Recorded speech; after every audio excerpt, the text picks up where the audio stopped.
आज स्वर्गत देवेंद्र प्रधान सर्वदलीय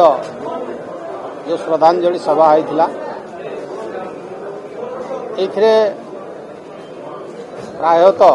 विभिन्न वर्गर अर्थात विभिन्न क्षेत्र में काम करुवा सामाजिक क्षेत्र हो राजनीति क्षेत्र हो बा अलग को क्षेत्र हो काम करुवा बहुत विशिष्ट व्यक्ति आज उपस्थित थिले। मु खाली एतिकी कहिबी आज जोपरी भाव में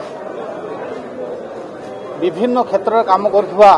जो विशिष्ट व्यक्ति माने ये उपस्थित थिले एवं स्मृतिचारण करुथिले किंतु मु खाली गोटे कथा कहबी जे मु जदियो राजनीति रे केवल मात्र 5 वर्ष काम करी किंतु तांको सांगरे मोर काम करिवार जदियो सुजोग मिल नथिला किंतु मोर मने पड़े जेतेबेले 1992 मसीह मु अनुगुल जिला को गोटे कर्म क्षेत्र में बदली होकर आसी सेतेबेले 2-3टा जिनस मो पाखरु अर्थात तांको निकटरू मु देखिथिले एवं निकटरू मध्य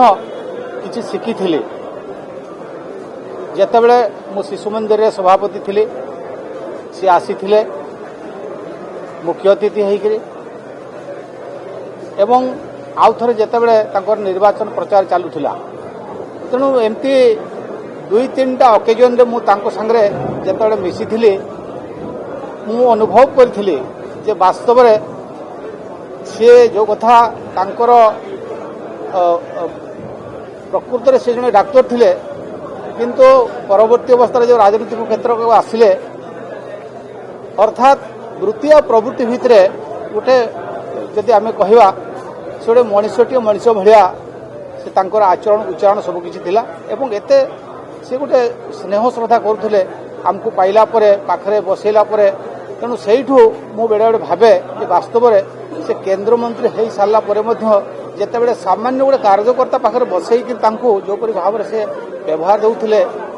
तेणु आज ये श्रद्धांजलि आम समस्ते गोटे जिनस शिखवा दरकार जे तांकर जो आदर्श अनुप्राणित होकर आम काम करवा निश्चित भाव में आम जीवन सरस सुंदर।